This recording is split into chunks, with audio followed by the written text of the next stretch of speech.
কষ্ট করে পরীক্ষার জন্য প্রিপারেশন নিলেন আপনি কয়েক মাস, কিন্তু ফলাফল যখন ভালো হয় তখন একটা আনন্দ আছে না নাই?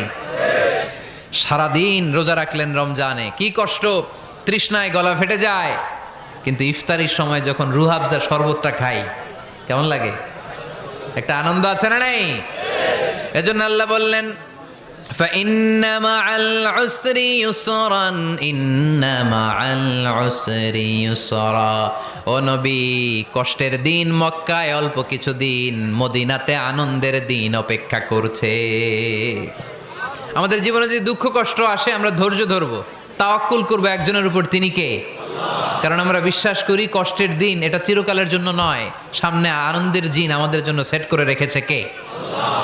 তাহলে আমরা সূরাতুল ইনশিরাহ থেকে 3টা নেয়ামতের বর্ণনা শুনলাম, বিশ্বনবীকে কি সান্ত্বনা দেয়া হলো সেটা শুনলাম। এবার 2টা গাইডলাইন শুনে তাফসীর আমরা শেষ